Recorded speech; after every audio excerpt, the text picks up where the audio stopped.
Hello viewers, welcome to our channel SR learning world. ఎలా ఉన్నారండి అందరూ? నేను బాగున్నానండి. మీరు ఎలా ఉన్నారో నాకు కామెంట్ బాక్స్లో తెలియచేయండి. సో ఈరోజు మనం కొన్ని పర్సంటేజెస్ బేసిక్స్ నేర్చుకున్నాం కదండి. దాన్ని నెక్స్ట్ ఇంకొన్ని ప్రాబ్లమ్స్ ఉన్నాయండి ఇంపార్టెంట్. సో ఈరోజు అవి చూసాం. వీడియోని స్కిప్ చేయకుండా ఎండ్ వరకు చూడండి, ఎందుకంటే ఎండ్లో కొన్ని important tricks and important problems ఉన్నాయి. ఇంకెందుకండి లెట్స్ బిగిన్. సో ఫస్ట్ ఇక్కడ నేను ఒక ప్రాబ్లం తీసుకున్నానండి. ఇలాంటి మోడల్లో మనం ఎలా చేయాలి ఇలా అడిగితే అనేసి. సో ఇక్కడ చూడండి, 50లో 20% ఎంత అనేసి ఇచ్చారన్నట్టు. మనం నార్మల్గా ఎలా చేయాలంటే ఫస్ట్ 50లో 20%, 50 ఇంటూ 20% అంటే ఎలా రాసుకోవచ్చు అండి?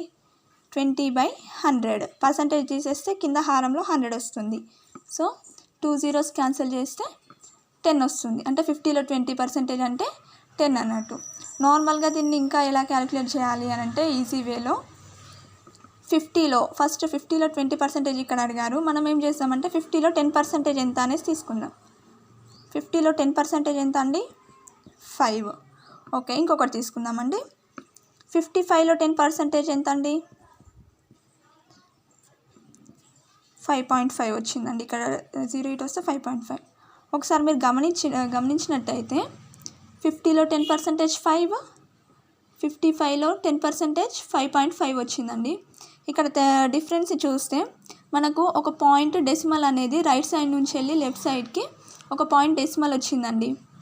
ఇక్కడ 5.0 అని రాసుకోవచ్చు కదా, దీన్ని ఇలా డెసిమల్ వచ్చింది. సో దీన్ని బట్టి మనం ఏం గమనించవచ్చు అంటే ఏ ప్రాబ్లం అయినా కూడా, అంటే ఏ వాల్యూ అయినా కూడా, ఏ వాల్యూ ఇచ్చినా కూడా అందులో 10% అంటే రైట్ సైడ్ నుంచి వెళ్ళి ఒక డెసిమల్ పాయింట్ పెట్టేసుకుంటే ఆ వాల్యూ ఉంటుంది కదండి, అదే ఆ వాల్యూలో 10% అవుతుంది. ఇది ఈజీ ట్రిక్ అండి. ఒకవేళ ఈ 10% మనకు తెలిసినట్టయితే దీంతో మనము క్వశ్చన్లో ఎంత పర్సెంటేజ్ అడిగినా కూడా మనం ఈజీగా క్యాలిక్యులేట్ చేసుకోవచ్చు. ఇప్పుడు ఫర్ ఎగ్జాంపుల్ 50లో 10% 5 అయిందండి. సో 50లో 20% ఎట్లా క్యాలిక్యులేట్ చేయాలి? 10% 5 అయితే 20% అంటే ఎంత అండి? 5కి మల్టిప్లై 2 అంటే 10 ఇంటూ 2 చేస్తే 20% వస్తుంది కదండి. సో 5 ఇంటూ 2 చేయండి, 10. సో 50లో 20% ఎంత అండి? 10. సో ఇలా అంటే 20 అంటే ఇంటూ మల్టిప్లై అయినా చేయొచ్చు, లేకపోతే 10%ని 2 టైమ్స్ యాడ్ చేసినా కూడా మనకు 20% వస్తుంది. 2 టైమ్స్ యాడ్ చేసినా లేకపోతే ఇంటూ 2 చేసినా సేమ్. ఇలా ఒక 10% మనం ఫైండ్ అవుట్ చేస్తే రిమైనింగ్ ఎలాంటివైనా మనము ఈజీగా క్యాలిక్యులేట్ చేసుకోవచ్చు. ఫర్ ఎగ్జాంపుల్ 10, 20 ఇలానే కాకుండా నార్మల్గా ఇలా చేయొచ్చు అని డౌట్ వస్తుంది. 15% అని అడిగితే మనం ఎలా చేయాలి అనేసి డౌట్ వస్తుంది. సో 15% అడిగినప్పుడు మనము స్ప్లిట్ చేయాలండి. 10% ప్లస్ 5%. ఇప్పుడు మనం ఒక వాల్యూలో 10% మనకు తెలుస్తుంది. ఇప్పుడు నా ఎగ్జాంపుల్ 50 తీసుకోండి. 50లో 10% మనం ఎంత అనుకున్నాం? 5 వచ్చింది. ఓకే, 5%. ఇక్కడ 5% అనేది 10%లో హాఫే కదండి. సో ఇక్కడ 10% మనకి ఎంత వచ్చింది? 5 వచ్చింది. సో 5% అంటే హాఫ్ కాబట్టి 5లో హాఫ్ ఎంత అండి? 2.5. సో మనకి ఆన్సర్ ఎంత వస్తుంది? 7.5 అంటే 7.5.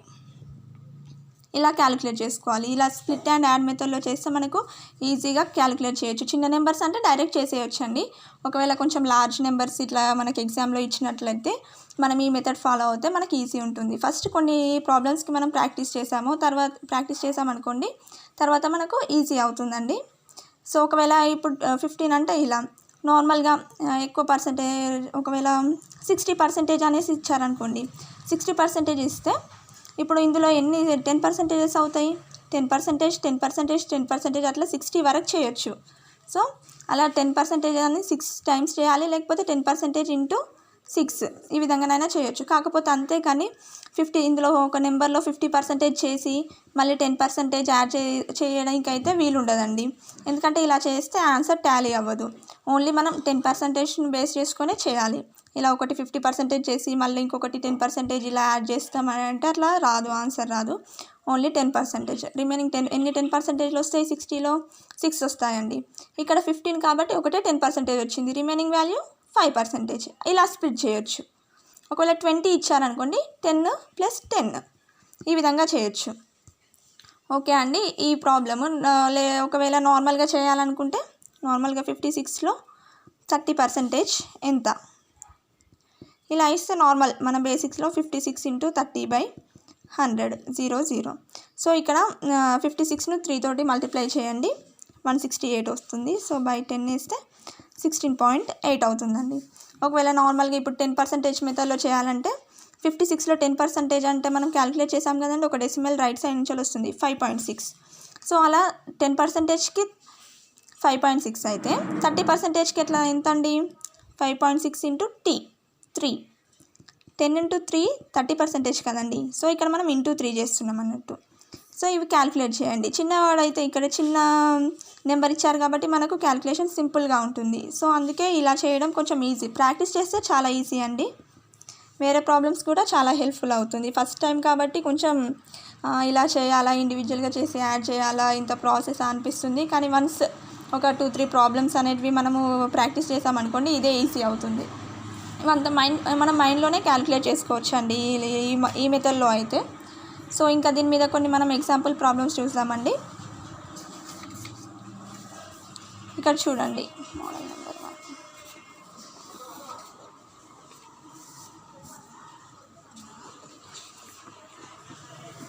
మోడల్ నెంబర్ 1 అండి. ఇందులో చూడండి 75లో 60% విలువ ఎంత. సో నార్మల్ ఇంతకుముందు ప్రాసెస్లో చూసాము, 75 into 60/100. So 0 0 2 3s 2 5s 5 15s is equals to 45% వచ్చింది. ఒకవేళ మనము 10% చేయాలంటే 75లో 10% ఎంత అండి, 7.5. సో ఈ 7.5లో అంటే ఒక 10%కి 7.5 అంటే 60%కి ఎంత అండి, ఇంటూ 6 వేసుకోవాలి, చేస్తే 45 వస్తుందండి మనకు ఆన్సర్. అంతేకాని ఇక్కడ 60% అడిగారు కదా అని 75లో 50% చేసి మళ్ళీ ప్లస్ 75లో 10% చేస్తే ఆన్సర్ అనేది రాంగ్ అవుతుంది. ఓన్లీ మనం 10% బేస్ చేసుకునే చేయాలి. ఇక్కడ 10% మనకు 6 టైమ్స్ వస్తుంది కాబట్టి 10% 6 టైమ్స్ తీసుకోవాలి. ఒకవేళ అలా రానప్పుడు, ఒకవేళ 55 అట్లా వచ్చినప్పుడు 10% అనేది 5 టైమ్స్ తీసుకొని ఇంకా రిమైనింగ్ వాల్యూలో 5% తీసుకొని అలా యాడ్ చేయాలి. ఇప్పుడు నెక్స్ట్ ప్రాబ్లం అండి. 600లో 45% విలువ ఎంత. సో ఇక్కడ 600 45/100, 600 0 0 క్యాన్సిల్ అండి, క్యాలిక్యులేట్ చేయండి. 6 5s 13, 6 4s 24, 3 27, 270% కాదండి, ఇది విలువ. నెక్స్ట్ 7లో 8% విలువ ఎంత. సేమ్ 7 ఇంటూ 8/100, 7 8s 56 అండి. 56/100 అంటే ఎంత వస్తుందండి, 0.56. ఇక్కడ 2 zeros ఉన్నాయి కాబట్టి 2 నెంబర్స్ తర్వాత డెసిమల్ పాయింట్ వస్తుందండి. ఇవి మనం నెంబర్ సిస్టమ్ అని ఎక్స్ప్లెయిన్ చేసినప్పుడు నేను క్లియర్గా ఎక్స్ప్లెయిన్ చేస్తానండి, అందులో వస్తాయి డెసిమల్ ఎలా తీసుకోవాలి అనేసి. ఇంకా డిఫరెంట్ ప్రాబ్లమ్స్ కూడా అందులో మనం డిస్కస్ చేసుకుందాం. నెక్స్ట్ ఇక్కడ చూడండి, ఇక్కడ 2 నెంబర్స్ ఇండివిజువల్గా ఇచ్చి యాడ్ చేయమనేసి ఇచ్చారన్నట్టు. ఇక్కడ చూడండి 30లో 10% అడిగారు. 30లో 10% ఎంత అండి, 3. ఎందుకంటే 1 డెసిమల్ ఇక్కడికి వస్తుంది కాబట్టి 3. Same at the same time 70లో 20%. ఇక్కడ 70లో 20% అడిగారు. 70లో 10% ఎంత అండి, 7. అదే ఒకవేళ 20% అంటే 7కి డబుల్ అంటే 14. సో ఈజీగా వచ్చేసి 3 + 14 ఈజ్ ఈక్వల్స్ టు 17. ఇలా మనం మైండ్లోనే క్యాలిక్యులేట్ చేసి చెప్పొచ్చు అండి, మనం ప్రాబ్లం చేయకుండా. నెక్స్ట్ ఇక్కడ చూడండి 37లో 13% ప్లస్ 13లో 13%. ఇక్కడ 13% సేమ్ అడిగారండి. సో ఇలా సేమ్ పర్సంటేజెస్ అడిగినప్పుడు ఈ ముందున్న 2 నెంబర్స్ని మనం యాడ్ చేసుకొని ఒకటే పర్సంటేజ్గా కన్వర్ట్ చేసుకోవాలి. ఇలా 37 + 13, ఇందులో 13%. ఇట్లా ఇండివిజువల్గా చేసినా ఇలా యాడ్ చేసినా ఒకటే వస్తుందండి. ఎందుకంటే ఇక్కడ మనకు సేమ్ అడిగారు కదా పర్సంటేజెస్. ఒకవేళ ఇలా డిఫరెంట్గా అడిగితే ఇండివిజువల్గా చేయాలి, కానీ ఇలా సేమ్ అడిగినప్పుడు ఈ 2 నెంబర్స్ని యాడ్ చేసి ఇందులో పర్సంటేజ్ కనుగొనాలి. 37 + 13 ఎంత అండి, 50. 50లో 13%. 13 5s ఎంత అండి, 65/10, 6.5 వాల్యూ. సో ఈ విధంగా ఫస్ట్ మోడల్ అండి ఇది. ఇప్పుడు మనం సెకండ్ మోడల్ చూద్దాం. ఇక్కడ చూడండి సెకండ్ మోడల్. 60లో 20 ఎంత శాతము, 60లో 20 ఎంత శాతము అనేసి అడిగారండి.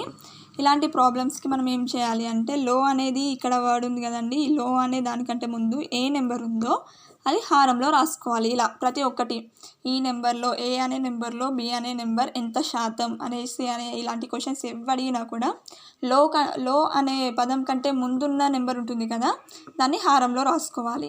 రిమైనింగ్ నెంబర్ని లవంలో రాసుకోవాలి.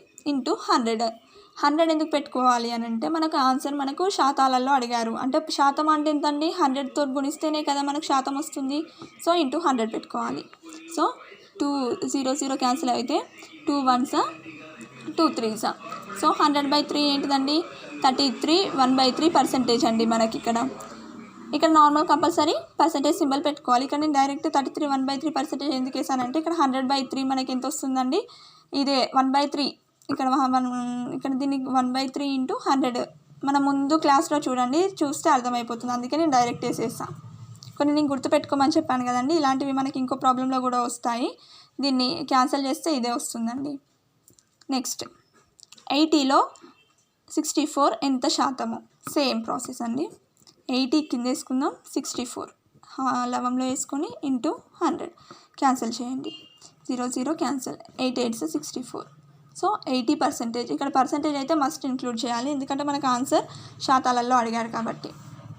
నెక్స్ట్ ఇక్కడ చూడండి, ఒక గ్రాస్లో 12 వస్తువులు ఎంత శాతము.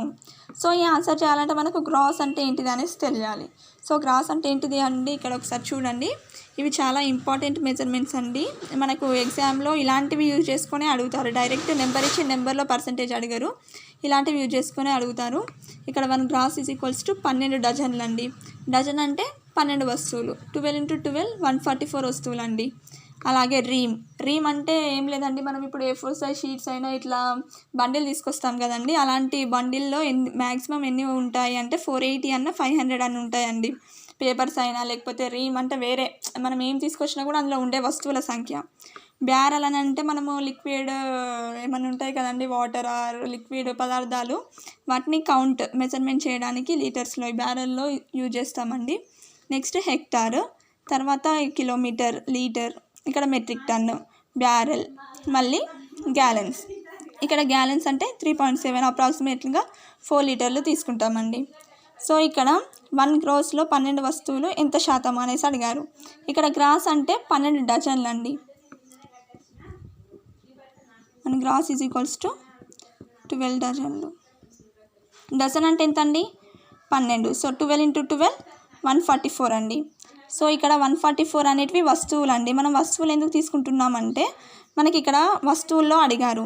సో 12 వస్తువులు అడిగారు. ఇక్కడ ఒకవేళ డజన్లలో అడిగారు అనుకుంటే మనం 12 మనం కన్సిడర్ చేస్తాం. కాకపోతే ఇక్కడ వస్తువులలో అడిగారు కాబట్టి మనము 144 వస్తువులను తీసుకోవాలి. సో ఇక్కడ హారంలో 144 తీసుకొని లవంలో 12 అడిగారు కాబట్టి 12 ఇంటూ 100 తీసుకోవాలండి. 12 1s 12 12s. 100/12 అంటే ఎంత వస్తుందండి, 12 8s 96 అండి. 8 4 వస్తుంది. 4/12 అంటే 1/3. సో 8 1/3% వస్తుందండి ఆన్సర్. Next 3 gallons. ఇక్కడ కూడా చూడండి, గ్యాలన్స్ అంటే ఎంత అండి, ఒక గ్యాలన్కి 4 లీటర్స్. సో ఇక్కడ 3 గ్యాలన్స్ అంటే ఏంటిదంటే 3 × 4 = 12 లీటర్స్. సేమ్ ఇక్కడ లీటర్లో అడిగారు కాబట్టి మనం లీటర్లో కన్వర్ట్ చేసుకోవాలి. So 3/12 into 100. 3 1s 3 4s 25 = 25% వస్తుందండి ఆన్సర్. నెక్స్ట్ 18లో 54 ఎంత శాతం. ఇక్కడ 18 ఉంది కదండి, ఇక్కడ 18 చిన్నది 54 పెద్దది కదా, దీన్ని ఇలా తీసుకోవచ్చు అనేసి మనం ఏమనుకోవద్దండి. లోకు ముందున్న ఏ నెంబర్ అయినా మనం హారంలోనే తీసుకోవాలి, అది చిన్నదైనా పెద్దదైనా. So 18 54 × 100 18 3s. సో ఇక్కడ ఎంత వచ్చిందండి, 300% వచ్చిందండి. సో ఇంతకుముందు చెప్పిన మోడల్ అండ్ ఈ మోడల్ అనేది చాలా ఇంపార్టెంట్ అండి. నెక్స్ట్ ఫర్దర్గా మనం ప్రాబ్లమ్స్ చేయాలి అంటే ఈ మోడల్స్ మనకు చాలా యూజ్ అవుతాయి. అండ్ ఇంకొకటి ఇంపార్టెంట్, ఇవి నోట్ చేసుకోండి, మీకు బుక్లో ఈ టాపిక్ పక్కకు నోట్ చేసుకోండి, ఎందుకంటే వీటి మీదనే మనకు అడుగుతారండి. డైరెక్ట్ అడగాలంటే కొంచెం డైరెక్ట్ అడిగితే ఎవరైనా చేస్తారు. సో ఇలా అడిగినప్పుడు కొంచెం మనము చేయడానికి ఈజీగా ఉంటుంది. సో మనం ఇలా చేయాలండి. ఇవి ఒకసారి నోట్ చేసుకోండి. చూసారు కదండి ఈ 2 టాపిక్స్. ఇంకా నెక్స్ట్ అయితే ఎగ్జామ్లో ఏ విధంగా అడుగుతారు, ఇంకా చాలా టాపిక్స్ ఉన్నాయండి. చాలా ఇంపార్టెంట్ టాపిక్స్ ఉన్నాయి. ఇవన్నీ మనం డిస్కస్ చేసుకోబోతున్నాం అప్కమింగ్ క్లాసెస్లో. సో ఈ వీడియో కనుక నచ్చినట్టయితే లైక్ చేయండి, షేర్ చేయండి, సబ్స్క్రైబ్ చేసుకోండి. ఏదైనా ఫీడ్బ్యాక్ ఉంటే నాకు కామెంట్ రూపంలో తెలియచేయండి. Thank you for watching.